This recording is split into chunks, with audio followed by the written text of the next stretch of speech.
Rancangan ke depan Islam damai sejahtera. Jadi apa tanggapan Anda tentang kerusuhan-kerusuhan sekarang? Okey, saya jawab. Masya Allah, barakallahu fikum. Saya jawab. Ketika berbicara mengenai kerusuhan yang terjadi, Islam tidak pernah menciptakan kerusuhan. Dinul Islam adalah dinul yang terpimpin. Haram hukumnya umat Islam mengganggu orang lain berdasarkan data, berdasarkan dalil Al-Quran. Tidak boleh umat Islam itu mengganggu agama orang lain. Singkat aja, setuju apa enggak setuju? Saya mengatakan Islam tidak pernah merusak tatanan kehidupan manusia, sosial, budaya dan seterusnya. Dengarkan. Yang terjadi di Indonesia gimana bang? Setuju apa enggak setuju? Apa yang ada di Indonesia? Bukankah Indonesia dipimpin oleh umat Islam? Gubernurnya di mana-mana Islam, polisinya di mana-mana Islam, TNI-nya di mana-mana Islam. Terhadap kerukunan. Mana Kedamaian buktinya? yang abang bilang tadi itu Mana buktinya semena-mena? Sulawesi Selatan aman, Barat, Timur, Utara, Tenggara aman, Sumatera Timur, Barat aman, Kalimantan Timur, Barat aman. Apa yang tidak aman cuma di sana nah? Di mana terbit matahari, di situ nah bagian Indonesia yang tidak aman, yang selalu kita dengarkan anggota Polri ditembak mati, TNI ditembak mati, orang Bugis ditembak mati, orang mau begini ditembak mati. Di sana nah tempatnya. Di situ bang, mereka tidak teriak mayoritas mereka teriak Allahu Akbar, Allahu Akbar dalam kerusuhan itu bang. Islam jangankan dalam keadaan genting, bersin pun menyebut Allah Tuhannya. Bahkan Kristen ikut-ikutan kan menyebut Tuhannya. Jadi umat Anda Islam. setuju dengan semua yang terjadi itu? Kenapa Anda memaksa saya untuk setuju?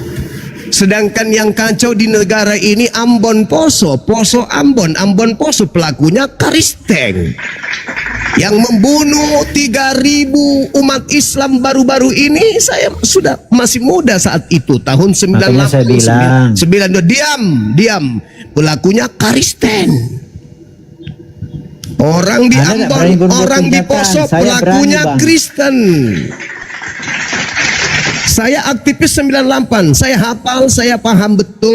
Kalau saya setuju bang. Saudara, seluruh kejadian-kejadian frontal yang terjadi di Nusantara ini yang terkait dengan SARA, pelakunya pertama adalah Kristen. Kalau saya setuju dengan jangan kamu cerita tentang agama. Rusuh. Kerusuhan Ambon pelakunya Kristen, kerusuhan Poso pelakunya Kristen. Kerusuhan sekarang yang terjadi di mata kita pelakunya Kristen. Jangan asal kau ngomong. Rusuh bagus bang, rusuh terus bagus. Mana yang rusuh? Apanya otak kau ini?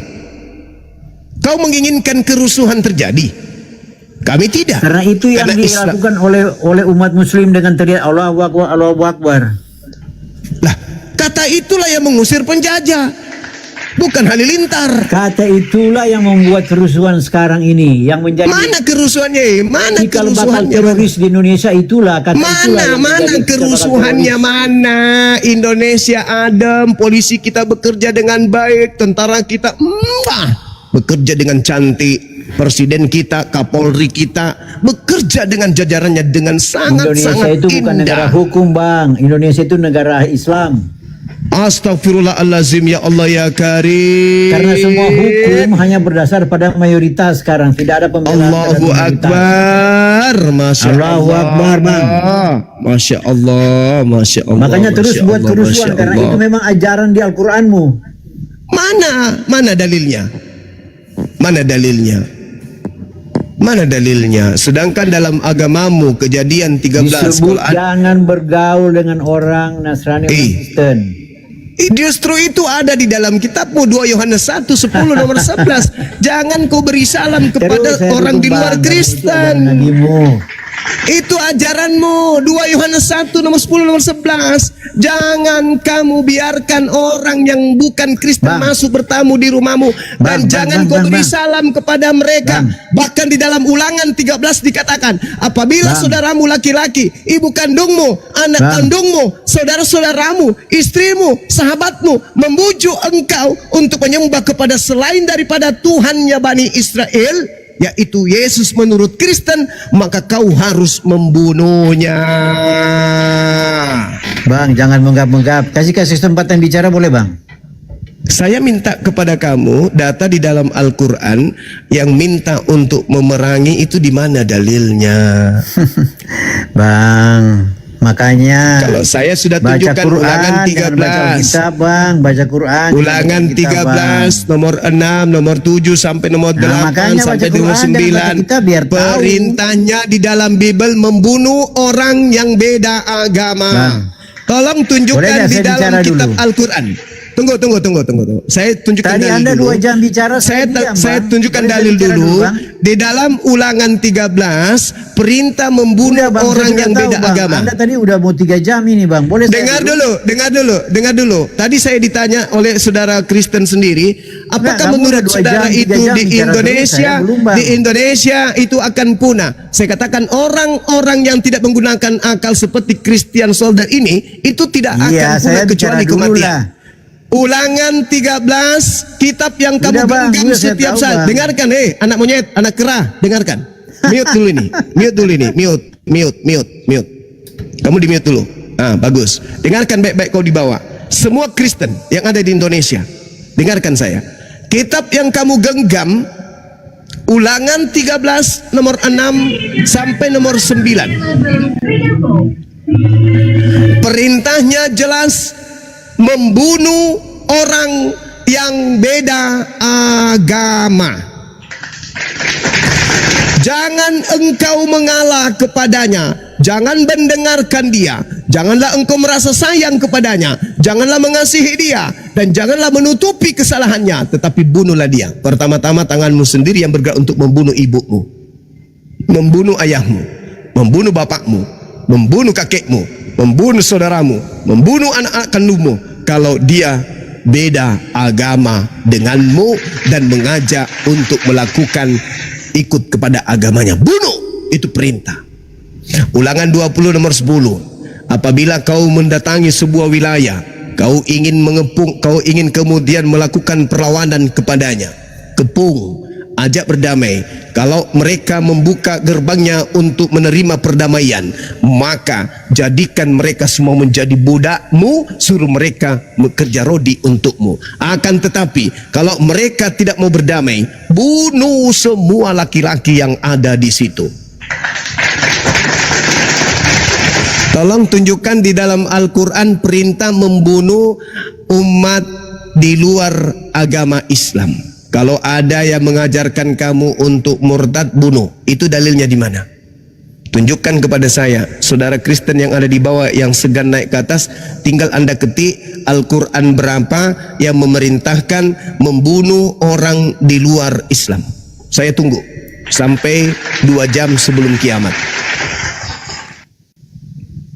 Silakan kau tunjukkan kepada saya dalil dalam Al-Quran untuk membunuh orang yang di luar agama Islam. Silakan. Saya bernarasi dulu ya, Bang. Bang, nanti Anda tunjukkan dalil. Kalau tidak Anda tunjukkan dalil, berarti Anda hanya ingin memecah belah bangsa. Kalau Anda tidak menunjukkan dalil. Kalau Anda tidak menunjukkan dalil, berarti Anda ingin merusak tatanan negara kita ini. Ingat, Islam mayoritas di negara ini. Kalau Anda berbicara tentang Islam tanpa dalil, itu sama halnya Anda ingin merusak tatanan masyarakat yang sudah damai di negara ini. Silakan tunjukkan data. Saya tunggu. Cuma bilang damai. Kalian semua menjadi saksi. Kok di Indonesia? Indonesia itu bukan negara damai. Kamu di mana sekarang? Di sana. Kamu sekarang di mana? Jangan mentang-mentang karena istrimu diperkosa tadi malam sama babi, kau bilang Indonesia tidak kan? Udah kau turun, Boleh. Anjing kau turun, anjing. Turun. Kau bilang negaraku tidak damai, Indonesia bukan negara damai. Kau turun, tinggalkan Nusantara ini. Kau keluar ke negara di mana dulu negara itu adalah menjadi majikan eyangmu. Jangan kau di sini.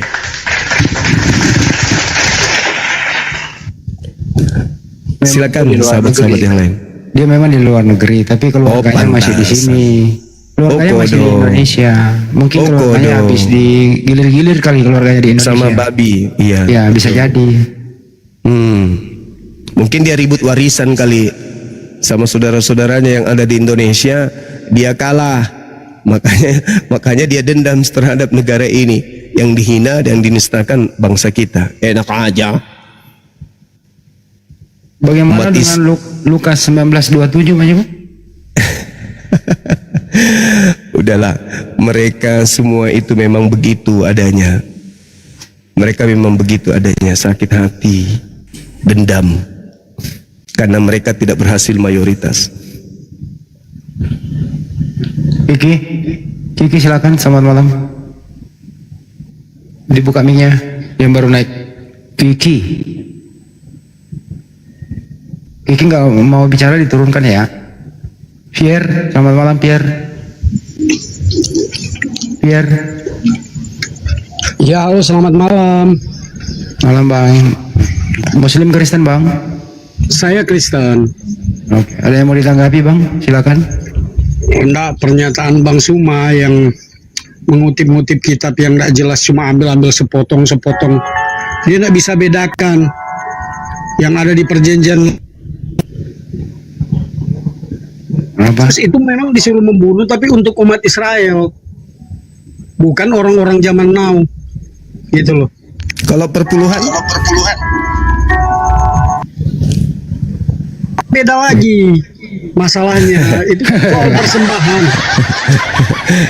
Kalau perpuluhan beda lagi. Kalau yang kayak tadi Iya. itu Beda, memang beda. Anda bisa bayangkan nggak perpuluhan sama pokok bahasan kita udah lari seperti itu? perpuluhan Kan- itu perpuluhan itu kewajiban untuk siapa? Itu untuk orang Israel. Nah, terus kenapa masih dipakai di gereja?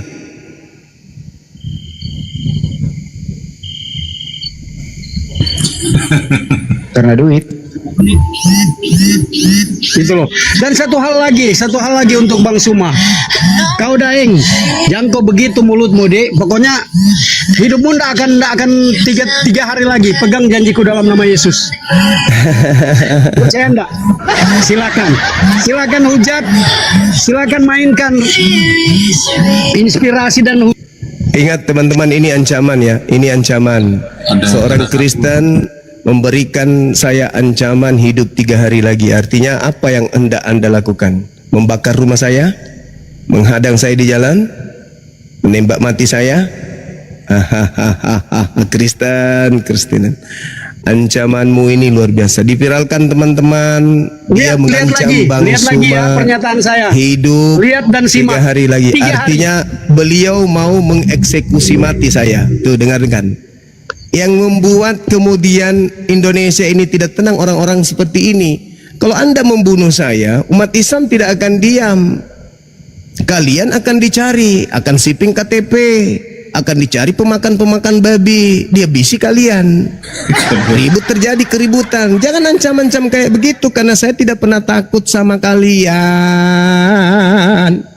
Saya kemana-mana saya sendiri.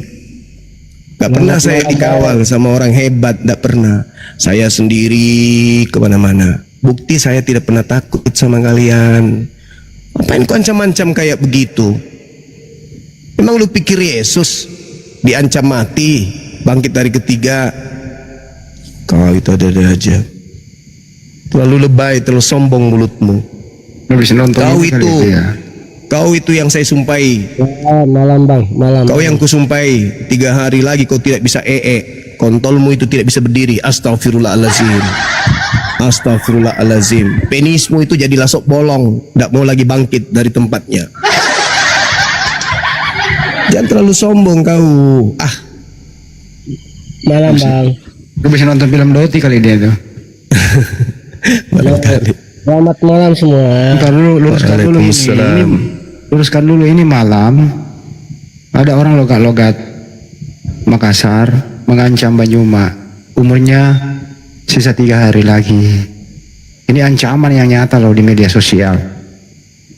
Ya ini ancaman. Ini udah masuk ranah pidana loh. Ini terekam. Kau harus bertanggung jawab dengan kata-katamu ya. Ini sangat-sangat berbahaya. Kalau sudah menyangkut hidup seseorang diancam. Selamat malam. Ya silakan, selamat malam. Malam, perkenalkan saya Vincent. Saya orang Katolik dari NTT. Ya, ada yang mau disampaikan Bang, silakan. Saya terus terang saya tidak terlalu kopi dari tadi, hanya ketika ada lihat ketika Bang Zuma marah-marah juga saya bingung tadi apa kira-kira yang dimarahnya, tapi saya tahu akar masalah karena Bang Verter itu kan sumpahin memang nggak boleh, bukan haknya dia untuk mengambil nyawa manusia itu. Tapi yang berkaitan dengan tentang Tuhan, saya rasa semua kita ini arahnya ke jalan baik, tidak ada yang tidak baik. Bicara tentang agama, bicara tentang kebaikan, hanya saja tentang kenyamanan dia mau di mana saja itu bebas. Begitu Bang. Ya, itulah yang bahaya saudara, kalau seluruh agama itu dianggap baik. Iya, agama kan mengajarkan tentang kebaikan. Yang mana kebaikan itu yang maksud Anda? Menyembah kepada sesama makhluk itu baik?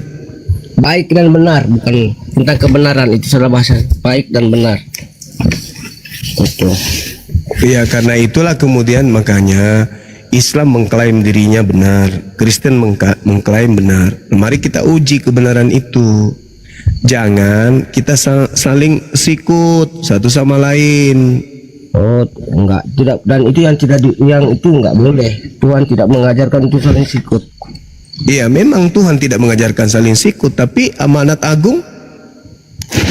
Amanat agung siapa? Amanat agung, jadikanlah seluruh manusia menjadi pengikutku.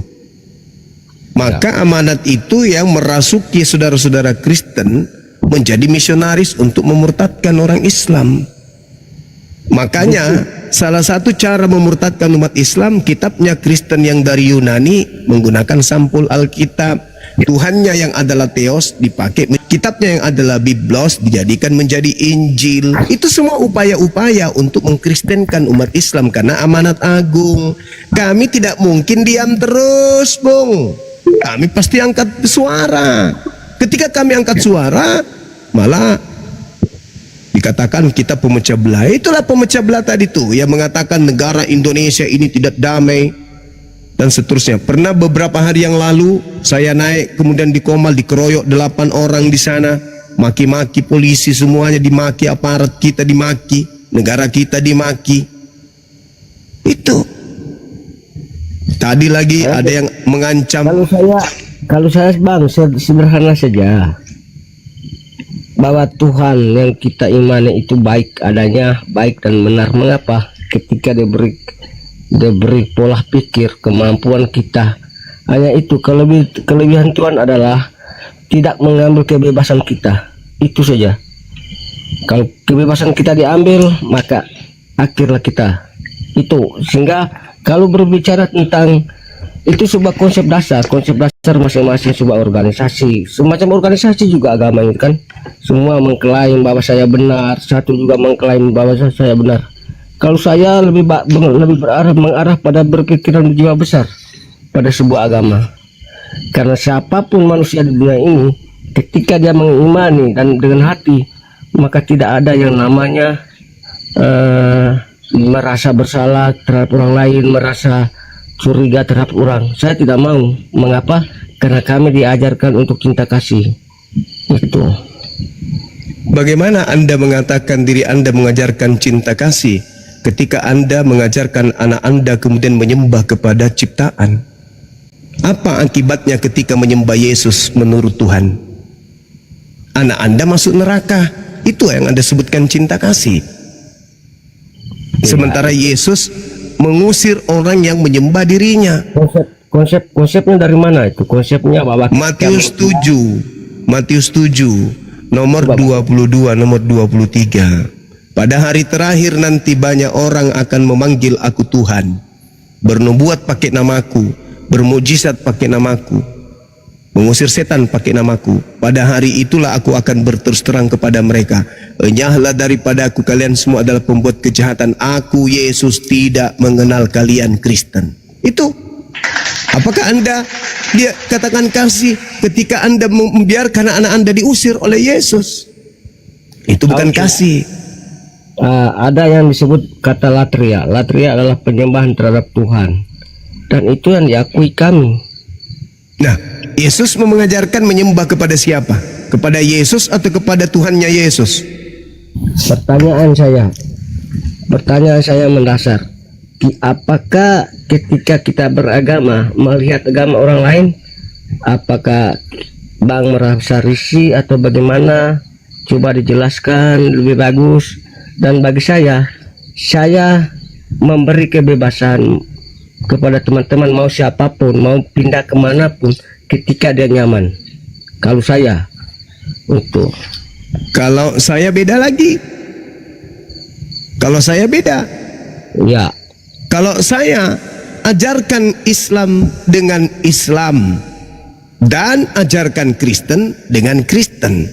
Setelah Kristen tampil sesuai dengan agama Kristen asli dan Islam tampil seperti apa adanya saat ini dan saat yang lalu, karena Islam selalu tampil asli, cuman Kristen yang selalu berpalsu-palsu ria. Setelah Islam itu menunjukkan jati diri yang sesungguhnya, baru biarkan orang yang memilih. Apakah mereka mau mengikuti menyembah dewa, menyembah makhluk roh, menyembah manusia yang keluar dari kubur, atau mereka mau mengikuti menyembah hakikat pencipta yang maha suci. Itu yang betul. Pertanyaan saya, hakikat yang maha suci itu siapa? Hakikat yang maha suci adalah Khalik yang disembah juga oleh Yesus anak Maria. Yang pertanyaan saya, Muhammad itu menyembah Allah juga toh? Nabi Muhammad menyembah Tuhan yang disembah oleh para nabi. Al-Quran surah Al-Baqarah ayat 130 sampai seterusnya. Ya, sama. Al-Quran mengajarkan seperti itu. Begitu juga Bible mengajarkan seperti itu. Oh enggak, Kristen menyembah makhluk yang keluar dari kubur. Itu konsep. Iya, memang konsep. Kristen menyembah yang bukan Yesus asli, tapi Yesus palsu yang disembah oleh Kristen. Itu dalil. Pertanyaan saya balik, apakah Yesus yang asli itu seperti apa? Yesus yang asli manusia, mengajarkan Bani Israel menerima dirinya sebagai rasul utusan Tuhan, bukan Tuhan yang keluar dari kubur. Itu ketika terjadi proses hidupnya. Iya, prosesnya itu namanya proses. Ya, kok ada Tuhan berproses? Tuhan berproses manusia menjadi mayat lalu menjadi Tuhan gitu maksudnya? Pertanyaan saya, apakah abang tahu yang disebut kausal prima, penyebab utama? Saya tahu. Ya itu, makanya itu di situ bang. Ada nggak Yesus mengajarkan kemudian Tuhan yang mengutusnya itu bakal mati, dibunuh manusia dan keluar dari kubur pada hari ketiga? Ada nggak? Ya. Atau sekali Yesus mengajarkan waspada kepada penyesat setan yang datang dengan memalsukan namanya menjadi Yesus dan berkata akulah Kristus, dia akan menyesatkan banyak orang. Ayo, yang mana yang betul? Yesus mengajarkan Tuhan nusul menjadi manusia bangkit pada hari ketiga dan itu adalah Tuhan, atau Yesus mengatakan bahwa waspadalah kepada Yesus palsu yang datang kepadamu dengan memakai nama Yesus dan berkata akulah Kristus, akan menyesatkan banyak orang si Kristus palsu ini. Mana yang betul Yesus ajarannya? Nah, pertanyaan saya begini. Saya heran juga kalau bilang ada Yesus palsu, ada Yesus asli. Karena kami yang namanya Yesus yang asli dan palsu, kami tidak ada memberitahu bahwa Yesus itu ada palsu, itu enggak ada. Yesus yang memberitakan itu ada Yesus palsu. Karena kami mengikuti kitab suci kami. Yesus yang mengatakan di dalam kitabmu yang saudara anggap suci itu, yang mengatakan waspadalah kepada penyesat yang datang kepadamu dengan memakai namaku, dia akan berkata akulah Kristus. Matius 24 nomor 4 nomor 5. Tuh dalilnya. Abang belajar banyak dulu memahami tentang Justru karena saya percaya diri belajar Bible dan Al-Quran, maka saya tampil sebagai pengajar untuk supaya tidak tersesat kelamaan. Mengapa saya harus belajar banyak? Karena ketika abang belajar banyak, maka tidak akan terjadi bahwa ini salah, ini benar. Begitu. Kalau belajar setengah-setengah, maka ibaratkan seperti anak kecil yang baru berdiri. Ketika dia mau berdiri jatuh. Yang bagusnya belajar lebih bagus. Yang belajar setengah-setengah itu bang, gini bang, yang belajar setengah-setengah itu, yang mengatakan Tuhan itu 100% sepenuhnya manusia dan sepenuhnya Tuhan, itu belajar setengah-setengah. Kalau dikatakan sepenuhnya manusia, berarti totalitas manusia, tidak ada baginya unsur lain. Kalau dikatakan sepenuhnya Tuhan, berarti tidak ada padanya unsur lain. Karena kalian belajar setengah-setengah, justru cenderung tidak belajar, cuman imani saja. Inilah yang terjadi. Saya hanya sekedar mengarahkan abang saja. Anda tidak bisa mengarahkan orang untuk mandi bersih selama Anda masih berkata dan menyeru orang mandi bersih, sementara pada saat itu Anda masih di comberan baring. Gak bisa. Abang begini, yang bagusnya lebih belajar belajar lagi tentang kita. Kalau memang abang tahu semua tentang Bible, tentang kitab suci, saya bersyukur, saya senang kalau abang tahu semua tuh. Tapi yang bagus kan, ambil yang positifnya. Karena siapapun di muka bumi ini, yang namanya manusia, yang artinya makhluk sosial yang saling bergantungan satu dengan yang lain, jangan menjadikan ini sebagai delik, menjadi dalil atau menjadi cara untuk saling bermusuhan. Itu jangan. Tidak ada, Bung. Ya, tidak ada yang bermusuhan. Kalau nggak ada, kita nggak bermusuhan di sini. Ya, saya menyampaikan isi Quran dan saya mengurai isi Quran. Kan gitu. Begini bang, kalau saya dan abang aman-aman saja. Mengapa? Karena ya aman, saya nggak ngancam abang. Karena saya paham ada disebut manusia itu adalah disebut kuriositas. Kuriositas adalah itu manusia yang tidak pernah puas untuk mencari sesuatu kebaikan, kebenaran. Itu wajar, itu sah bagi saya. Tapi itu jangan menjadi tameng itu untuk menjadi acuan bahwa itu tidak bagus, itu palsu, itu asli. Itu bukan itu sebenarnya. Mencari kebenaran itu adalah mengakui kebenaran orang, mengaku juga kebenaran saya, begitu. Itu yang ambigu namanya. Bukan bicara ambigu. Konsep kita adalah konsep manusia. Manusia adalah makhluk sosial yang saling bergantungan dengan satu yang lain. Ketika saya jalan ketemu dengan Bang Juma, ketika saya sesat pasti Bang Juma bantu saya. Oh itu iya, ini kita berbicara mengenai keyakinan, Bung. Ya, keyakinan. Bisa kita mengakui keyakinan di luar keyakinan kita itu benar, itu nggak bisa. Itu artinya Anda ragu terhadap keyakinan Anda. Kalau Anda sudah yakin keyakinan Anda itu benar, maka keyakinan orang lain itu salah. Bang, saya Katolik, tetap Katolik. Itu. Iya, tidak ada yang menyuruh Anda untuk menjadi merica ketum rajahe. Tetap aja kemudian Anda Katolik. Walaupun katakan bahwa bahwa ada yang palsu, Yesus yang palsu dan tidak palsunya, bagi saya tetap Katolik. Sekali Katolik, tetap Katolik. Ya setan juga begitu Bang. Sekali setan tetap setan. Setan juga begitu kok. Sekali setan tetap setan. Mau neraka kek, mau apa kek, tetap setan. Setan juga begitu. Bagi saya Katolik tetap Katolik, Yesus tetap Yesus. Nah sekarang Yesus sendiri apa agamanya? Kepercayaannya Katolik nggak Yesus itu? Ya? Katolik nggak Yesus? Abang tahu apa itu Katolik? Tahu. Artinya apa?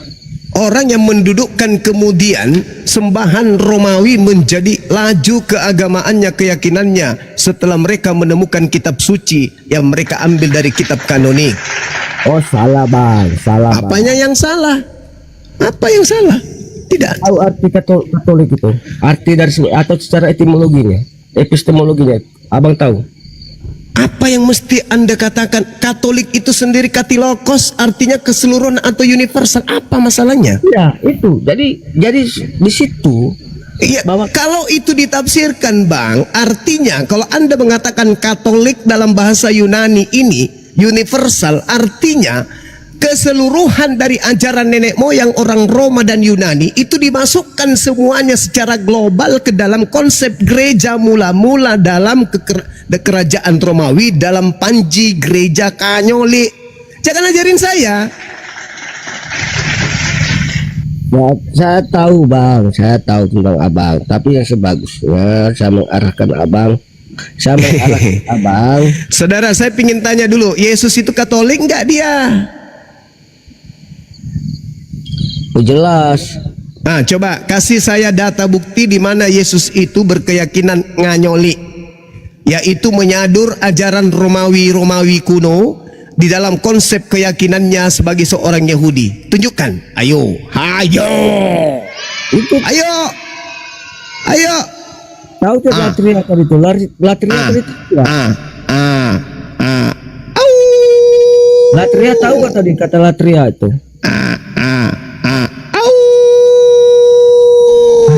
Anda cuman menggonggong tak ada isi, percuma. Saya nggak mengonggong Bang. Itu menggonggong namanya. Kalau Anda mengatakan suatu dengan pernyataan diri dengan suara, itu menggonggong. Tidak ada makna yang muncul dalam lisan saudara yang berdasarkan secara histori kepada kehidupan Yesus, di mana saudara mengatakan Yesus adalah seorang Katolik. Itu namanya au.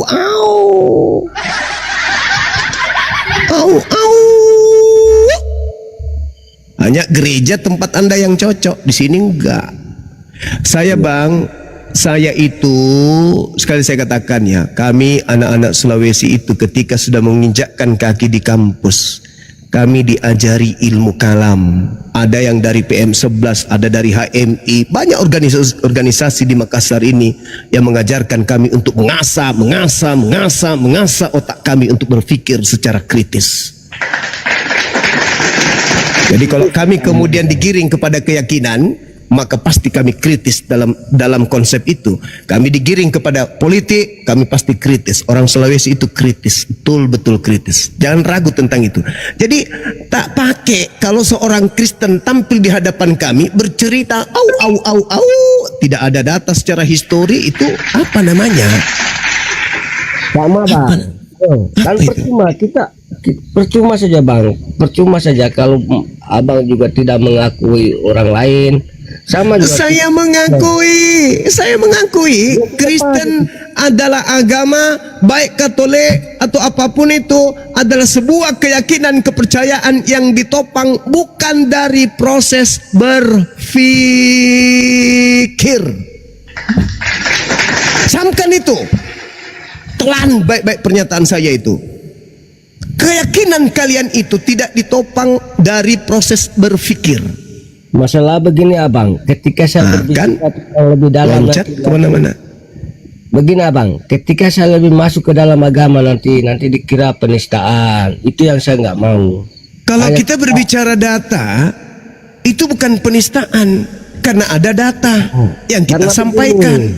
Karena begini, ketika kami lebih dalam lagi berbicara, maka nanti kamu bilang kamu akan laporkan, kami akan tidak, saudara. Begini saudaraku, begini, tak ajarin, mumpung kamu lari ke situ, tak ajarin begini. Ketika kita berbicara tentang makanan, misalnya coto Makassar, Anda kalau berbicara tentang coto Makassar, lalu memberikan sebuah manifestasi penilaian down atau up dari nilai yang Anda berikan itu, lalu mengambil kesimpulan, Anda harus tahu apapun secara garis besar sampai ke akar-akarnya tentang coto Makassar, baru Anda tampil sebagai pengambil kebijakan untuk memberikan sebuah kesimpulan untuk coto Makassar. Bukan hanya sekedar title, oh ini adalah sekolah tata boga, dia pernah sekolah tentang ini bla bla bla. Bukan cuma seperti itu. Tapi memang Anda harus memiliki disiplin ilmu yang mengkaji tentang coto Makassar. baru Anda bisa memberikan satu kesimpulan akhir, di mana kesimpulan itu secara ilmiah, berdata, tidak tertolak oleh ilmu pengetahuan, budaya, dan asal usul dari Coto Makassar itu sendiri. Berarti Anda bebas berkata nih, coto itu begini, campurannya seperti ini, airnya begini, kemudian panas daripada kuahnya sekian derajat, dan seterusnya. Cakupan daripada campuran bawang merah, bawang putih hanya bertahan sampai sekian menit. Lepas daripada itu hambar, dia pindahnya nanti akan rasanya seperti dodol Garut. Kalau dia sudah lewat waktunya sekian menit. Itu Anda boleh mengatakan itu kalau Anda mendalami seluk-beluk daripada Coto Makassar itu sendiri berdasarkan ilmu dasarnya, disiplin ilmunya. Kalau Anda mengatakan Coto Makassar itu, kenapa sih Coto Makassar itu harus memakai kemudian tepung tapioka? Kenapa sih Coto Makassar itu harus menggunakan ikan yang agak matang, tidak setengah matang? Anda akan ditertawai orang.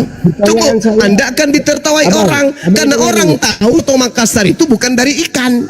Tapi Anda so tahu. Begitu juga ketika Anda membahas Al-Quran. Anda ingin masuk membahas Al-Quran, sama seperti Taifuddin Abraham. Dia mengatakan 300 ayat dalam Al-Quran harus dihapuskan. Itu namanya orang sedeng, membahas sesuatu yang tidak memiliki kapasitas dirinya tentang sesuatu tersebut. Kalau Bible, Bung, nih tak ajarin. Kalau Bible, saudaraku, yang penting Anda bisa mengerti bahasa Indonesia, punya otak, bisa memahami bahasa Indonesia, bisa baca terjemahan, itu sudah selesai. Kenapa? Karena para kemudian pendeta, pastor, dan jemaat-jemaat di gereja itu tidak sampai di situ. Jemaatnya hanya mendengarkan khotbah, pendetanya hanya memilih dalil-dalil yang mereka suka untuk dikhotbahkan. Mereka tidak pernah mengurut saraf-saraf otaknya untuk menelaah kata demi kata dan mengambil kesimpulan daripada isi Bible. Makanya dikatakan revisi, koreksi, revisi, koreksi, revisi, koreksi. Kenapa demikian? Karena mereka tidak memiliki disiplin ilmu untuk mendudukkan perkara benar atau tidak benarnya dalam satu perkara dalam Bible. Makanya babi berubah jadi babi hutan. Tidak menutup kemungkinan 100 tahun kemudian akan menjadi babi yang gemar main futsal, itulah yang dilarang dimakan. Kenapa begitu? Karena tak ada disiplin ilmu yang mendasarinya. Paham sampai situ? Jadi kalian ketika berbicara hadits, berbicara Al-Quran, apa dasar ente? Apalagi kalau sampai pada protes, kepada kritik terhadap isi Quran, protes terhadap hadits, apa keilmuan Anda? Sementara untuk memahami Al-Quran itu ada syaratnya yang harus dikuasai, baru bisa berbicara Quran. Jangan Anda mengatakan saya bisa baca terjemahan, itu bukan Al-Quran. Baru baca terjemahan 1, 2, 3 ayat, mengambil kesimpulan. Itu namanya sama dengan si ompong sikat gigi atau si buta ngintip. Tidak bisa. Maka Al-Quran itu berat. Bible aja kalian tidak lolos masuk ke Al-Quran. Seperti itu saudaraku Pincen. Jadi bukannya kami karena mayoritas sampai Anda tidak bisa bahas baik Al-Quran. Enggak. Karena memang level kalian hanya terjemah, dan pemahaman terhadap terjemah adalah akal-akalan sendiri, bukan disiplin ilmu yang mendasarinya. Bukan, tidak sama Bible. Bible itu coba Anda lihat, kenapa ada ribuan sekte? Kenapa? Karena masing-masing punya penafsiran terhadap Bible yang sama, suaranya sama, dalilnya sama, tapi implementasi dalam keyakinan Anda berbeda. Kenapa? Oh, pikir Islam juga cuma satu sekte. Karena bebas mentafsirkan Bible-nya sendiri sesuai dengan nafsu mereka masing-masing. Kau stoplah menyesatkan. Tidak ada saya menyesatkan orang. Saya katakan Yesus meminta kepada Yahudi muridnya agar waspada kepada penyesat yang datang memakai nama Yesus dan berkata akulah Kristus. Yang datang kepada Paulus mengaku Yesus, mengaku Kristus. Yang disembah orang Kristen mengaku Yesus, mengaku Kristus. Adakah Yesus yang asli mengajarkan untuk beribadah, mengilahkan, mentuhankan dirinya? Adakah?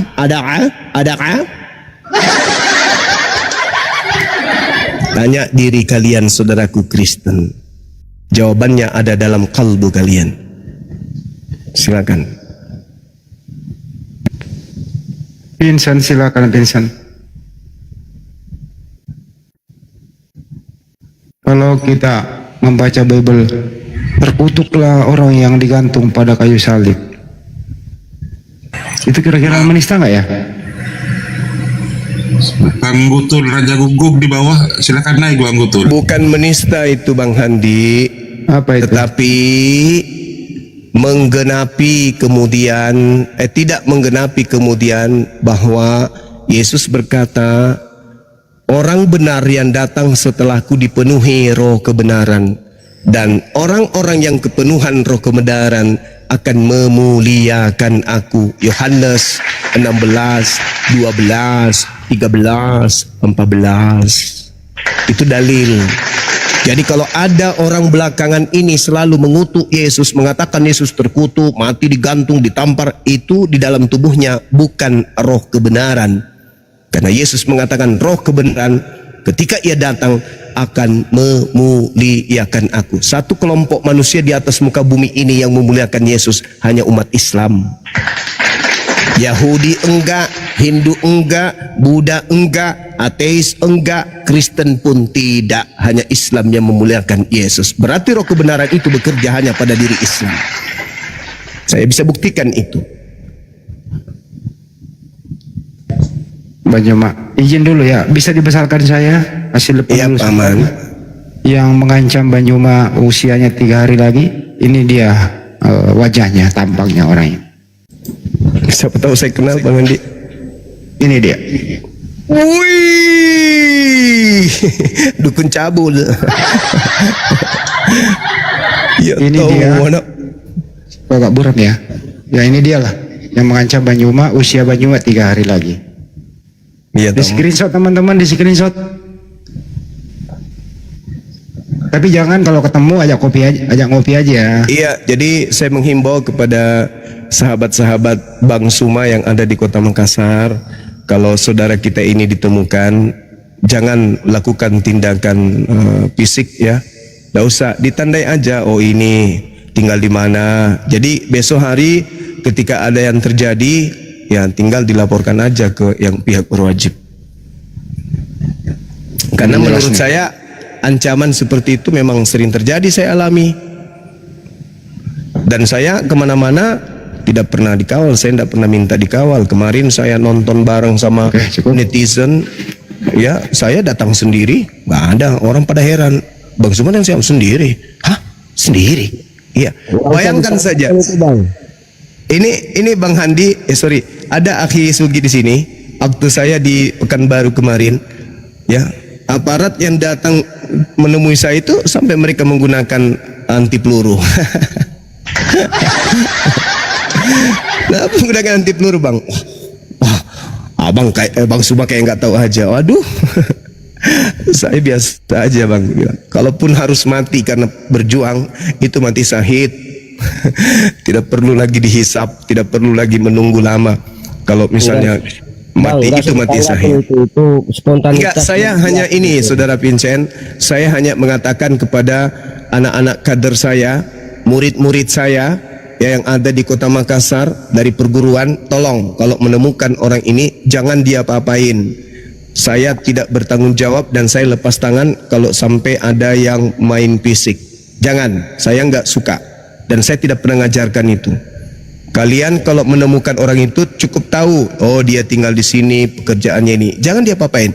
Kalau ancamannya nanti betul-betul itu terjadi, apakah ke saya, rumah saya, harta saya, anak-anak saya, keluarga saya, baru saudara laporkan ke pihak yang berwajib. Jangan main hakim sendiri. Negara kita negara hukum. Oke, begitu. Kalau dikeramasin pakai sendal boleh? Jangan. Lebih baik kalau misalnya ada dia mengambil tindakan yang mungkin ya sifatnya mau merusak kedamaian, tunggu saya datang. Kau lihat cara saya main. Nah gitu. Kalau Bang Suma yang mainkan, baru kalian tahu seperti apa darah itu coklat jenderal. Jangan diapa-apain, jangan diapa-apain. Jangan diapa-apain. Kota Makassar ini kota damai, kota yang indah, kota yang majemuk tetapi damai, sejahtera, Islam Kristen berdampingan. Kami orang Makassar, apapun agama kami itu, kami damai sejahtera. Bayangkan saja nih, saudara saya meninggal dunia kemarin dari non-muslim, mantan office boy saya kemarin di kantor. Itu saya ditelepon, Bang, Dinda, teman kita meninggal dunia. Coba, saking kami orang Islam dan Kristen di Makassar ini rangkulan dalam hal-hal seperti itu. Sampai orang mati saja mereka sudah tahu Bang Suma ini pembela Islam dalam hal dunia apologet. Masih juga saya dikabarin. Artinya mereka sadar apa yang disampaikan Bang Suma ini adalah kebenaran. Begitu juga Bang Goto. Kemarin alhamdulillah Bang Goto datang ke rumah, ngobrol kami berjam-jam di sini. Ternyata Bang Goto itu mantan ketua Bawaslu di sini, di tempat saya. Beliau itu adalah aktivis juga, cuman dia lebih senior dari saya. Dia cerita semuanya, masya Allah. Dia cerita, dia tahu keluarganya yang masih non Muslim, dengarkan setiap malam dia kemudian membahas tentang Islam Kristen. Tapi keluarganya cuma mengatakan, ya enggak apa-apa kamu lakukan itu, enggak masalah, biar banyak orang yang tercerahkan. Itu keluarga yang mengatakan begitu. Orang Sulawesi kelawan. Jadi kami itu enggak pusing. Kalian aja itu yang ribut di luar sana, ngancam-ngancam lah segala macam, mau berdebat tapi nanti di Filipina lah segala macam. Apa itu? Santai aja, panggil Bang Suma. Bang Suma, saya lagi di Tanah Toraja, saya lagi di mana gitu, datang diskusi yuk di Tanah Toraja. Saya datang. Yang penting tujuannya untuk mencerdaskan orang Toraja. Yang di Entos kemarin panggil saya offline, saya datang. Saya nggak pernah menganggap kalian itu musuh, enggak. Saya menganggap kalian adalah orang yang membutuhkan pencerahan. Mungkin cara saya yang agak keras kepada yang lalot, kepada yang ngeyel, kepada yang kemudian susah untuk menerima kebenaran, padahal kebenaran itu sudah nyata. Yang kelihatan sengaja mempertahankan kesalahan demi ego. Nah, itu saya keras. Tapi kalau oh iya gitu ya, oh begitu ya Bang Suma, terima kasih Bang Suma, tapi begini, itu mana ada pernah saya keras kepada mereka? Nggak ada saya keras kepada orang yang mau belajar, nggak ada. Tapi kalau ada orang yang ngotot, sudah tahu salah, apalagi menghujat, ya keraslah. Karena kebenaran itu harus kita ajarkan. Negara ini memberi ruang kepada kita untuk mencerdaskan anak bangsa. Program itu mencerdaskan anak bangsa. Begitu saudaraku. Silakan Bang Handi. Ya itu tadi saya sengaja spill karena hasil penelusuran CPR itu tadi fotonya. Jadi teman-teman ditampilkan biar Anda pada kenal.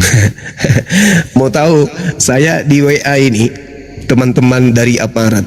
Siapa namanya? Apa aku bilang? Nggak tahu, lupa. Saya tidak ada benci, nggak ada dendam, dan saya bukan mau bikin ribut. Enggak. Saya justru tujuan saya itu adalah umat Islam memahami batasan-batasan keislaman supaya umat Islam tidak nyebrang ke Kristen.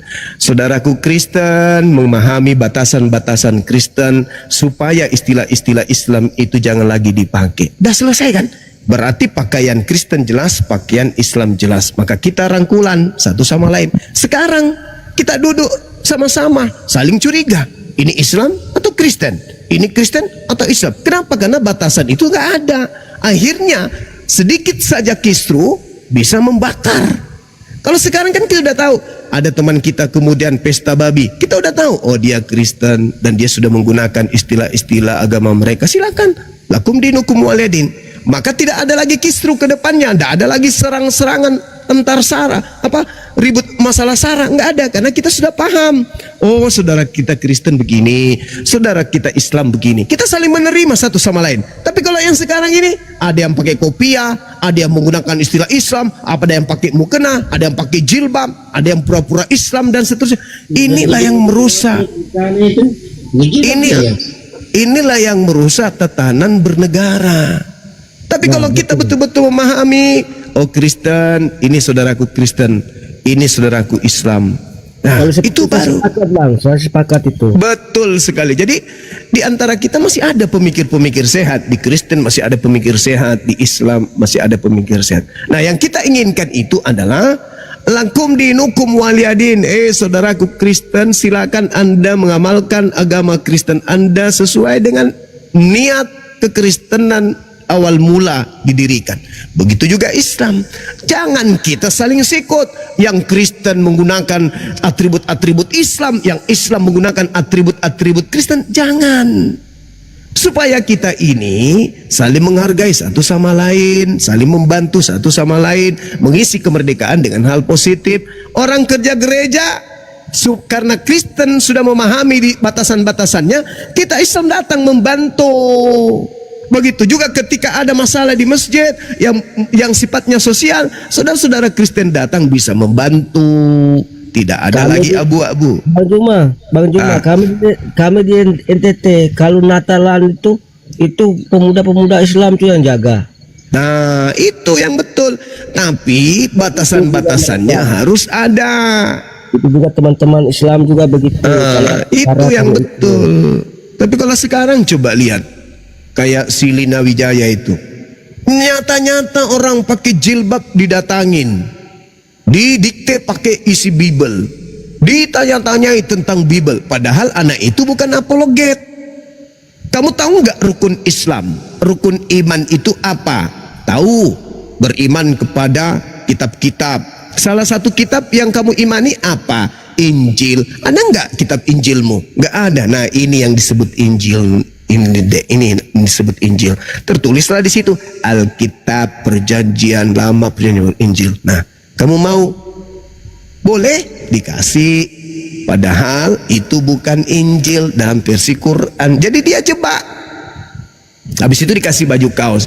Ini yang nggak boleh. Nggak boleh. Ajarkan aja Kristen sesuai dengan porsi Kristen. Khotbahkan di mana-mana, silakan.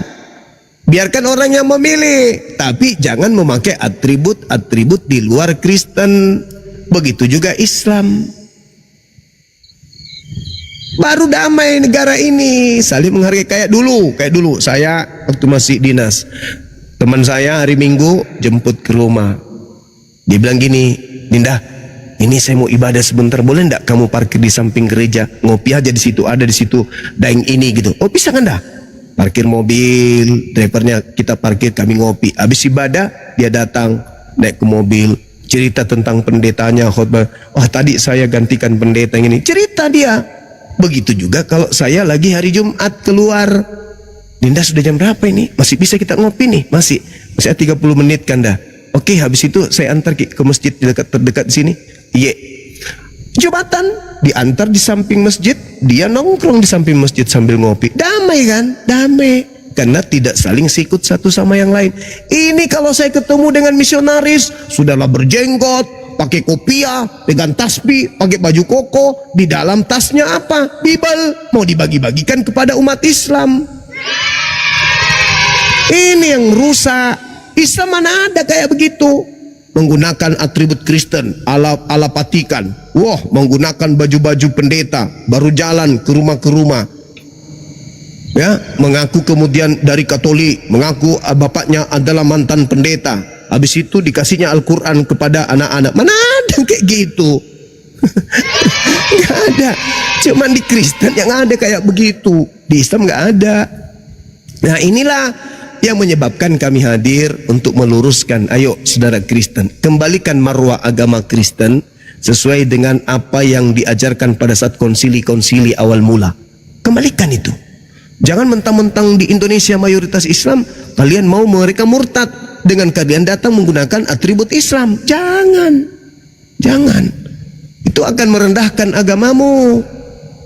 Sementara agamamu itu katanya adalah agama yang benar, agama yang baik, agama yang kemudian mengajarkan kebenaran, ajaran kasih. Ajaran kasih kok mengajarkan tipu-tipu? Bukan Islam tampil seperti Islam. Bukan polisi, aku menggunakan seragam polisi. Itu penipu namanya.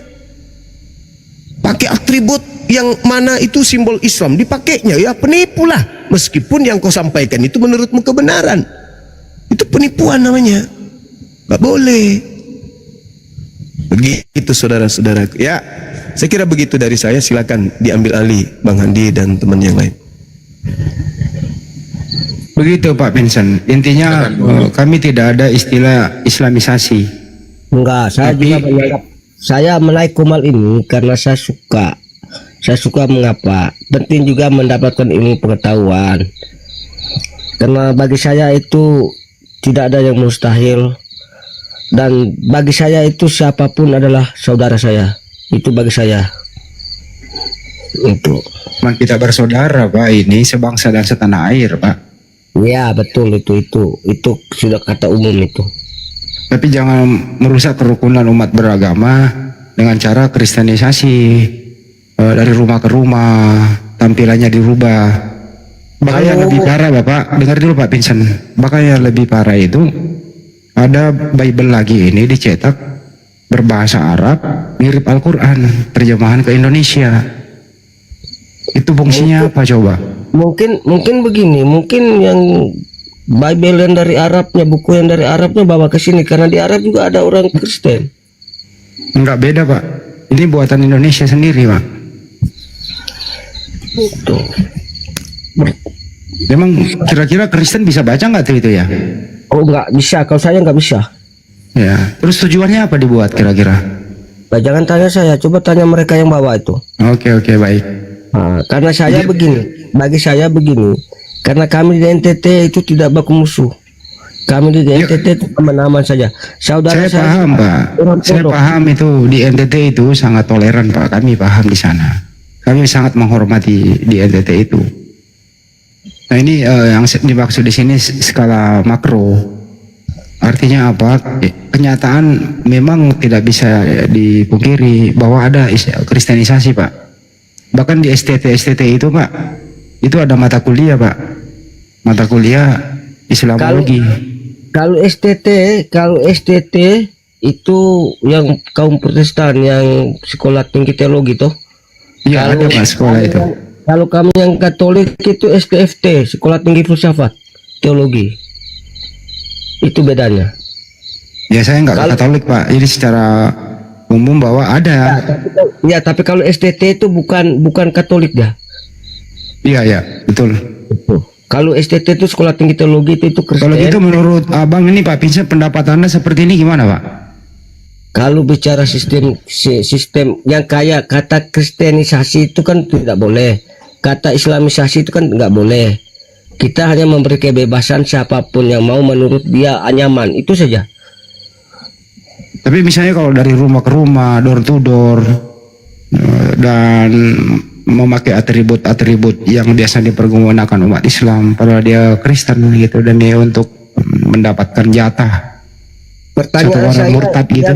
pertanyaan saya tergantung dari jawabannya tergantung dari yang rumahnya itu. Apakah dia terbuka pintu tidak? Kalau dia tidak buka pintunya, Terbuka Pak, tidak mungkin. dibuka Pak, banyak yang buka. Bahkan seperti sales dia Pak, menawarkan sesuatu begitu. Bahasa seperti kampas sudah mau jual apa mie goreng. Seperti kampas sudah jual obat. Jual barang ya Pak ya. Gitulah Pak kenyataannya yang ada. Itu nggak boleh itu, karena kami juga di Katolik juga tidak mengajarkan. Bagi kami siap mau ikut ya ikut, mau enggak itu. Dan tidak pernah memberikan memaksa orang untuk masuk Katolik, enggak. Karena bagi kami Katolik itu berat, karena dia sangat berat menjadi orang Katolik. Apa bedanya Katolik Pak dengan Protestan? Kalau Katolik itu dia ada sebut sakramen, ada 7 sakramen. Itu Bang Juma mungkin lebih tahu. Kalau Protestan tuh itu beda, dia punya sistem liturginya beda. Tapi Itu sama, Tuhannya sama Pak, Tuhannya sama. Sepertilah ada Islamnya Muhammadiyah, ada NU, seperti itulah. Islam, NU dan Muhammadiyah Tuhannya sama Pak. Allah Subhanahu Wa Taala, Nabi-Nya sama, sholatnya sama Pak, sholatnya sama. Mungkin sistem ajaran sosial gerejanya mungkin akan beda kalau Protestan sama. Nah itu Pak. Bisa nggak Bapak Katolik pergi gereja Protestan? Bisa nggak Pak? Kalau Katolik ke gereja Protestan nggak bisa karena tidak sama liturginya. Kenapa Pak? Kan sama-sama gereja Pak. Iya betul, betul sama-sama gereja, tapi dia punya sistem teologinya mungkin berbeda. Nah itu yang saya maksud Pak. Jadi kenapa berbeda sama-sama? Katolik ini Kristen atau bukan sih Pak? Katolik ini Kenapa? Kristen atau bukan? Katolik.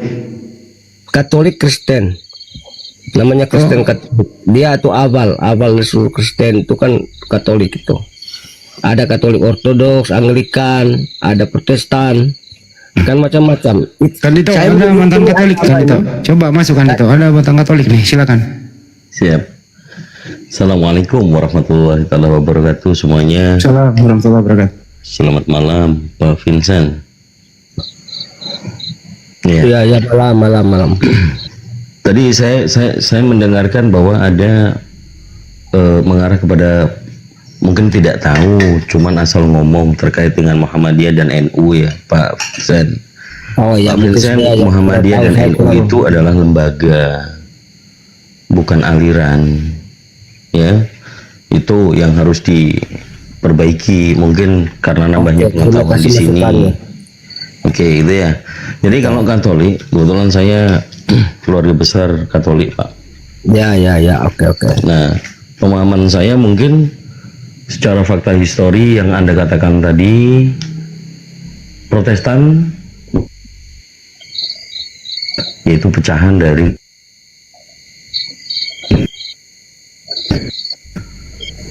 atau yang disebut dengan aturan yang dibuat oleh Vatikan, itu namanya KGK. KGK paham Bapak ya? Tapi kalau Bapak cuma kelas jemaat, ya ini yang perlu kita tanya nih. Bapak pengakuan dosanya ke siapa Pak? Pastor. Lewat pastor, bukan ada ke Tuhan. sakramen pertobatan atau sakramen pengakuan. Jadi apakah pastor ini wakil Tuhan? Ya jelas, karena dia itu kan disebut namanya sakramen imamat.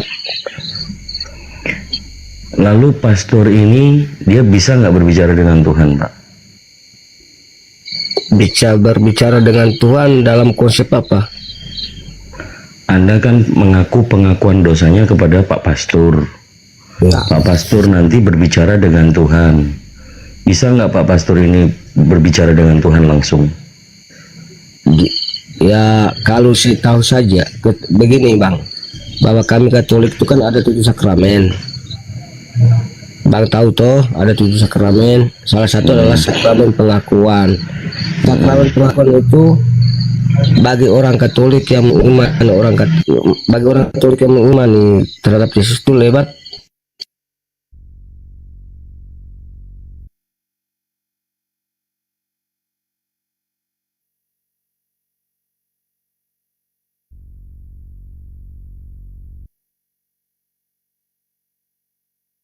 Kok hilang suaranya? Hilang. Pak Vincent, suaranya hilang Pak.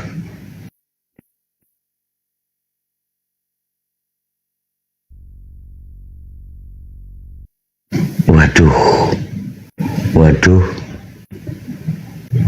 Wah, langsung jatuh. Suling bambu.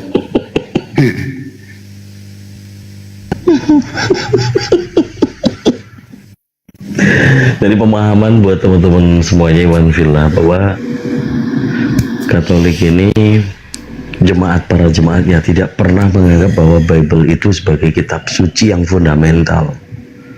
Mereka hanya berdiri di dalam kepercayaan kepada manusia yang punya kedudukan di gereja atau disebut dengan magisterium. Jadi kalau kita diskusi tentang Bible, mereka nggak tahu apa-apa. Nol, utul, kosong, ngeblong. Jadi kalau bahas Bible dengan mereka nggak tahu apa-apa mereka. Doktrinnya kuat ya. Kalau kita merujuk kepada umat Katolik, kenapa mereka boleh membuat patung? Kenapa mereka masih membuat patung? Padahal dari salah satu hukum Taurat itu jangan membuat patung menyerupai apapun. Nah itu ada larangan. Jangan membuat patung. Iya. bagimu yang menyerupai apapun. Iya betul. Tapi karena landasannya Romawi, ya memang dari dahulunya ada patung, ya mereka akan menggunakan simbol patung. Begitu. Saya kembalikan lagi Bang Handi. Udah nggak ada hotelnya.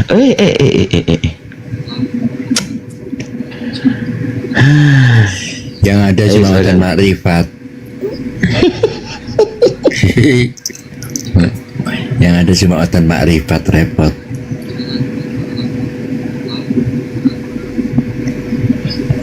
Iya. Jadi rata-rata jemaat-jemaat Katolik kalau mau ngomong panjang lebar, apalagi ngomongin Bible, nonsense. Itu. Alhamdulillah. Yuk. Ditanya ayatnya nggak ada. Nggak tahu dia. Nggak tahu mereka. Tadi kita semuanya mendengar ya bahwa kajian-kajian yang dinarasikan oleh Burunda kita, Bang Zuma, Masya Allah. Ya, maka memang hanya orang yang harusnya menerima kebenaran, maka dengan ikhlas hati menerima kebenaran itu dan berpikir bagaimana setelah mati nanti. Itu sih. Saya kembalikan Bang Handi. Udah nggak ada otonya Bang Handi.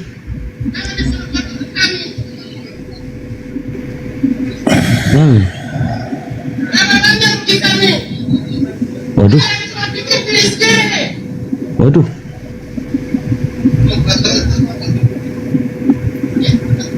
Siapa lagi yang mau naik?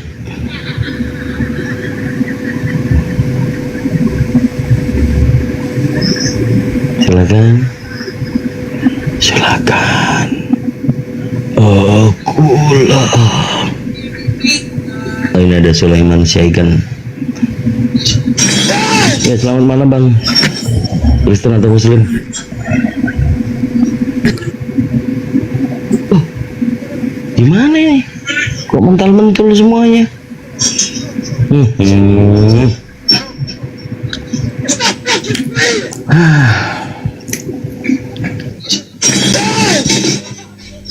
Ayo pendeta suruh kesini semuanya teman-teman. Itu Bang Andi lagi berantem sama siapa? Iya.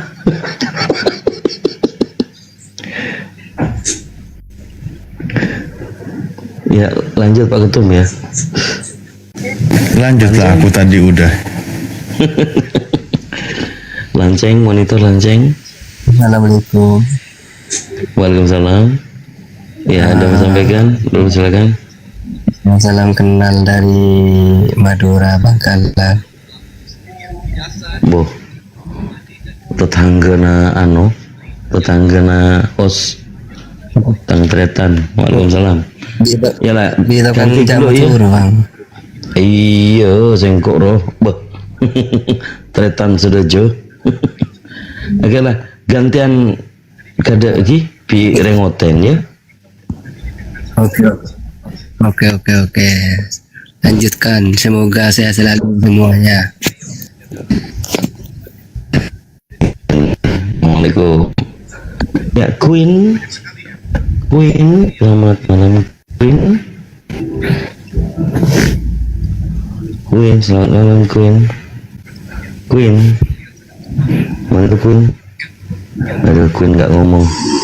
Oke, Deki, selamat malam Deki. Halo Bang. Ya, halo. Ini Bang, kalau berani Anak buah etis ini masuk mesti. aja di Lipenis biar rame gitu ya. Nah tuh dia, bener kan? Tadi sebenarnya penyakitnya tuh anjing. Edis ada live itu Bang. Ayolah.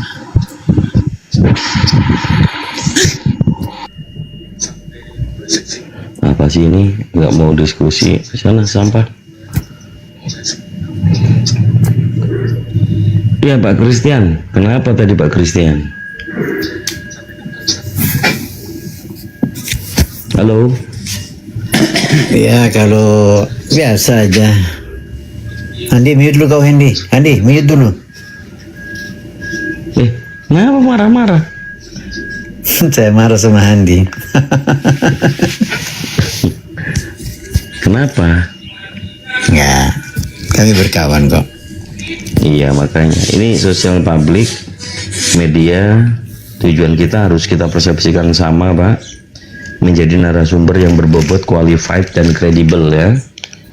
Jangan bawa hati, jangan bawa pribadi, yang kita diskusikan tentang yang ada, berdalil tanpa baper. Boleh, Pak? Pak Kristen? Selamat malam. Malam. Ya, langsung berdua maju. Silakan.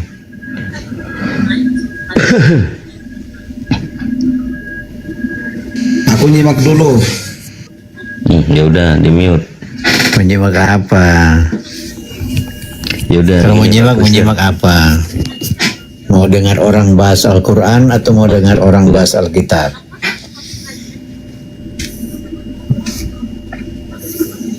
Akan ubah Al-Quran, kredibilitas Anda sudah mau atau belum?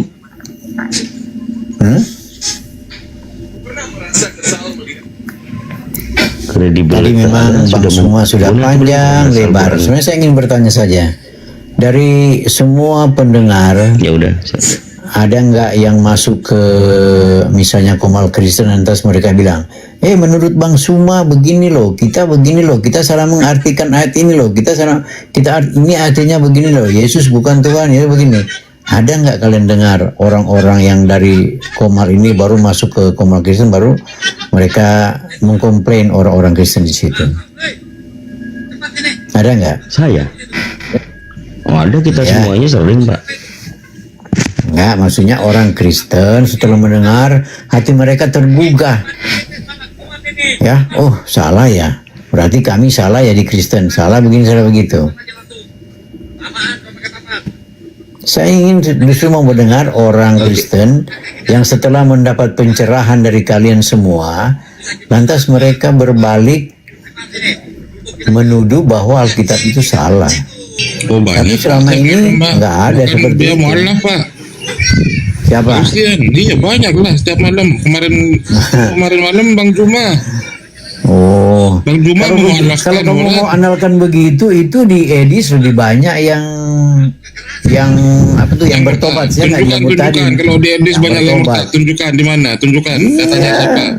Kamu maksudnya tanya itu banyak orang yang berkerudung, orang Makassar juga ada, ya kan? Nah, kalian lihat lah, malah ada yang buat Komal sendiri. Nah, lihat aja.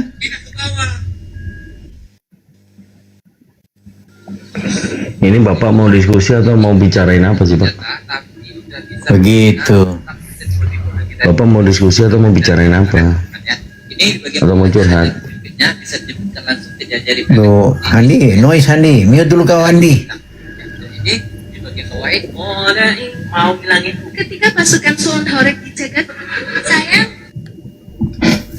Nah gitu Andi, begitu baru nggak kedengaran noise kamu. Iya, Pak Andi ini Kristen cuma ini dengar mau kalau aku bilang diskusi dia atau mute, mau pasti dia curhat? mute. Nah gitu aja. Apa yang Memang kita Bapak mau bahas apa diskusikan? lagi sih Kak? Saya rasa nggak ada yang mau dibahas lagi, semua sudah jelas. Oke, kalau menurut Anda jelas, Anda mengikut Paulus atau pengikut Yesus? Paulus adalah rasul yang diutus oleh Yesus, yang dipilih oleh Yesus. Di mana dalilnya?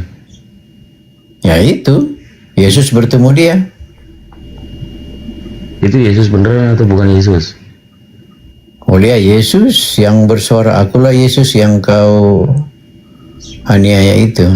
Di mana Yesus pernah dianiaya oleh Paulus? Tunjukkan Bolehlah dalilnya. satu-satu, Tunjukkan dalilnya. Arif boleh satu-satu. Siapa yang mau diskusi dengan saya? Kalau Dito ya Dito, kalau Arif Arif, jangan main keroyok-keroyok. Ya udah. Nah, apa lagi? Lalu kalau Anda mengatakan yang bertemu Paulus itu adalah Yesus yang asli, bagaimana dengan yang dikatakan oleh Yesus? Apa? Banyak orang yang akan datang memakai namaku dan berkata akulah dia. Markus 13 nomor 6. Itu kan Lukas. orang. Ini kan yang berbicara dari langit, Bang. Cahaya yang berbicara, bukan orang, Bang. Benar nggak saya? Atau saya salah? Oh, bukan orang. Jadi Paulus bertemu dengan orang di jalan itu dalam bentuk manusia datang jalan kaki. Benar nggak? Bukan orang Nazaret itu.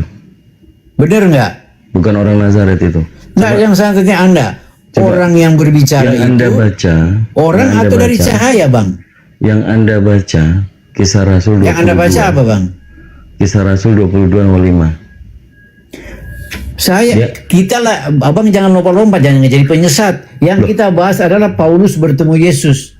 Iya, di Kisah Rasul 22 nomor 5 itu kan juga sama pengakuannya. 22. Akulah Yesus orang Nazaret. Wah, kok dia udah? Iya, karena dia berasal dari Nazaret. Nah, orang atau bukan? Sewaktu dia jadi manusia, dia masih orang yang tinggal di Nazaret, yang berasal dari Nazaret. Oke, waktu dia Tapi masih yang berbicara manusia, kapan kepada dia jadi Paulus Tuhan? itu adalah cahaya, Bang. Bayangkan cahaya, Bang. Karena Yesus sudah naik ke surga. Oke, pada saat Yesus Makanya yang- jangan dipelintir-pelintir. Jadi kalian Yang jadi melintir penyesat itu siapa? jadinya. Yang minter siapa? Sabar dulu. Oke, Anda mengatakan Yesus yang mana? Oke, lah yang Pada lain saat tadi dia itu saya mati, sudah jawab. Udah selesai pada ya. saat- Kak Oki yang tadi pada ya. saat dia mati, Yang lain lagi. kapan dia jadi Tuhan? Ya? Anda mengatakan Yesus sebagai manusia. Kenapa? Waktu dia mati, kapan dia jadi Tuhan? Kapan dia jadi Tuhan? Kok Yesus dari Tuhan? Emang sudah ada seluruhnya dari Tuhan? Yang mengatakan Sebagai Yesus bukan manusia, itu lalu apa-apa? Yesus baru melekat. Nama Yesus baru ada sejak dia disampaikan kepada Maria oleh malaikat Gabriel bahwa dia akan melahirkan seorang laki-laki dan engkau menamai dia Yesus. Nah, itu manusia atau bukan? Manusia. Lalu kapan dia jadi Tuhannya? Sebagai yang dilahirkan, dia dilahirkan Oke. sebagai manusia. Kapan dia jadi Tetapi Tuhannya? dia adalah firman yang keluar dari sang Bapa, tetapi dia harus menjadi daging. Makanya lah Allah memakai rahim Maria untuk dia dilahirkan sebagai bayi, karena dia harus dilahirkan memang sebagai manusia. Ini Karena mau karya keselamatan yang dikerjakan itu adalah untuk manusia. Ini mau bahas apa, Bapak? Ya saya bahas, engkau kenapa bilang jadi Tuhan? Yang saya tanya, kalau kita sama-sama mengakui bahwa Yesus selama di dunia itu manusia, pertanyaan saya, setelah jadi manusia, kapan dia jadi Tuhan lagi? Dia memang jadi Tuhan, memang sudah seluruhnya Tuhan. Dia tetap bergelar Tuhan, tapi mengerjakan karya keselamatannya dia harus menjadi manusia. Tapi dia memang Tuhan. Jadi Tuhan manusia atau manusia Tuhan? Oh iya, aku anak manusia kok. Tahu nggak kalian anak manusia itu artinya apa? Bukan Tuhan jadinya. Anak manusia bukan Tuhan. Justru dia tahu. Pelawak, ini dulu kali pelawak. Kalau pelawak itu. Mohon izin Dinda, saya mau bertanya kepada saudara pelawak, Christian. saya lagi berdiskusi dengan Kak Ito. Yesus yang asli berkata dari tadi 3 jam aku biarkan. di dalam Lukas 22 nomor 69, Kita nggak sopan kau ini. mulai Coba, sekarang kamu itu dulu, kau anak jadi nggak manusia sopan. sudah duduk Aduh, di Pak. sebelah kanan yang maha Malah tinggi. saya. Pertanyaan Satu-satu dulu, jangan main saya, keroyokan. anak manusia yang dimaksud di situ sopo? Jawab. Jangan main keroyokan. Enggak, saya sudah dapat izin dari adik saya. Saya yang harus mengandangkan Anda malam ini. Oke. Lukas 22. Kasih kesempatan saya dulu. Jangan Saya ulang lagi. Lukas 22 nomor 69. Aduh. Mulai sekarang. Bicara. Mulai sekarang anak manusia duduk di sebelah kanan Tuhan yang Maha Kuasa. Kata anak manusia di situ yang duduk mulai sekarang itu siapa itu? Jawab. Boleh nggak saya bicara dulu, kamu diam. Jangan potong-potong. Boleh. Silakan paman. Kalau kau bicara kan 2 jam itu nggak ada yang potong. Dari tadi juga saya di samping kamu. Saya dengar kamu. Saya diam saja kamu bicara 2 jam. Baca Bercongor sekarang gitu. kamu jawab Boleh nggak? Nggak perlu saya menjawab. Dengar saya Jadi lu bicara mau dulu. ngapain? Saya mau bicara. Sebagaimana menjawab. Anda bernarasi, saya boleh nggak bernarasi? Nggak mau menjawab. Saya mau bernarasi ya. Boleh Ya nggak? dalilnya Lukas Oke, saya 22 bernarasi dulu. nomor Dengar dulu. 69. Kenapa? Oknum Ya, yang jadi narasi saya ditangkap, begini. oknum yang Dengar ya. ditangkap yang disangka Narasi Yesus saya, dengar dulu, oleh orang-orang Yahudi dan Romawi pada saat itu Dengar dulu saya. berbicara bahwa anak manusia sekarang Takut kau, Bang, juga takut. telah duduk di kanan Tuhan yang Maha Kuasa. Pertanyaan saya, Jangan siapa anak manusia yang dimaksud oleh oknum yang sedang ditangkap untuk disidang? Silakan. Saya diam. Kau boleh bicara 2 minggu. Silakan. Dengar dulu, saya bicara dulu. Saya bernarasi dulu, jangan dulu bertanya sana sini. Kasih kesempatan tamu berbicara. Kalau kau berbicara terus, kau nggak tahu maksud hati saya. Bang. Ya begitu. Jadi tolong 2 menit saja, 2 menit atau 5 menit lah, kasih lengkap. Nggak kayak kau 5 jam. Oke. Jadi kenapa semua cerita ini jadi berbeda semua? Ini Bang, kata Bang Hadi kan saya di luar negeri. Ya memang saya di luar negeri. Saya lagi ikuti seminar-seminar. Kenapa semua cerita jadi berbeda? Jadi narasumber saya mau putarkan, abang mau dengar, mengerti nggak nanti kalau saya putarkan? Sebab dia bicara dalam bahasa Inggris dan bahasa Arab. Nah, tapi saya simpulkan aja begini Bang. Kenapa semua cerita, abang boleh mute dulu? Kalau tadi abang ceramah 2 jam, saya mute. Kenapa semua cerita itu jadi berbeda? Karena seseorang yang dari Mekah ini setelah 12 tahun tidak mempan ajarannya di Mekah, yang dia hanya memiliki pengikut keluarga dekatnya dan sahabat-sahabatnya, maka mereka pergi ke Madinah, hijrah ke Medina. Tiada Tuhan selain Aduh. Allah. Allahu Akbar, Allahu Akbar. Tikus God, saya bertanya, ketika Yesus berkata, yang Kemudian di ditangkap ini Medina, berkata, Tikus Medina God, sejarahnya ini tikus sejarah Bang. Sejarah, God, fakta. pemakan babi, Fakta dari orang Arab pemakan asu. Dari orang Arab, Kau orang Arab jawab yang berbicara, Bang. saja, supaya kamu nggak sakit Abang, saya hati. Saya sedang Boleh dengar. menguraikan isi Bibelmu, wahai Gemetar kalian, anak ya. yang lahir dari sperma monyet. Kau jawab saja. Gemetar. Percuma kamu membuat seminar yang Gemetar, kebenarannya sebenarnya itu dibuka tidak oleh orang terjadi. Arab sendiri. Seperti konsili abad Gemetar, keempat kebenaran dibuka oleh Arab melantik sendiri. Kristus jadi Gemetar, Arabnya Tuhan. Padahal pada masanya dia bukan Tuhan. Begitu orang-orang Jadi kafir basis teroris itu- laknatullah membuat Jadi basis teroris muktamar itu nabimu. konsili tahun 325. Mereka melantik anak orang jadi hantu Tuhan. Yang aku tanya, pertanyaan sederhana saja, Cak Kangkung. Ketika oknum yang diolok-olok oleh tentara Romawi dan Yahudi di dalam sejarah yang dicatat oleh Lukas, asisten Paulus, dalam cerita karangan Lukas bab 22, 1 perikop, Yesus di hadapan mahkamah agama. Ada orang-orang menahan oknum yang disebut Yesus, mengolok-olok oknum tersebut, memukuli oknum tersebut, lalu menutupi mukanya dan bertanya, cobalah katakan, siapa yang memukul engkau wahai Cak Ayu? Dan banyak lagi hujat yang diucapkan mereka kepada oknum yang katanya Yesus. Dan setelah hari siang berkumpullah sidang para tua-tua bangsa Yahudi, imam-imam kepala dan ahli-ahli Taurat. Lalu mereka menghadapkan oknum yang dikira Yesus ke mahkamah agama mereka.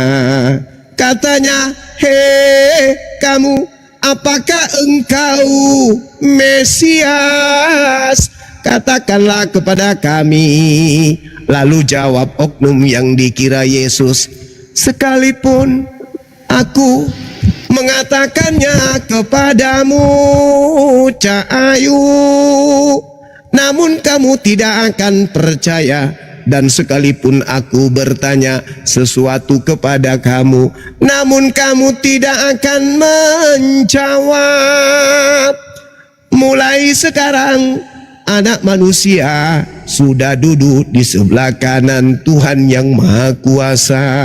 Jadi kalau mulai detik itu Anak Manusia sudah duduk di sebelah kanan yang Maha Kuasa, lalu siapa yang sedang disidang? Yang namanya Yesus. Yesus yang ditangkap belum disalib, belum ditombak lambungnya, tapi dia sudah mengatakan Yesusnya sudah ada di langit, sudah duduk di sebelah kanan yang Maha Kuasa.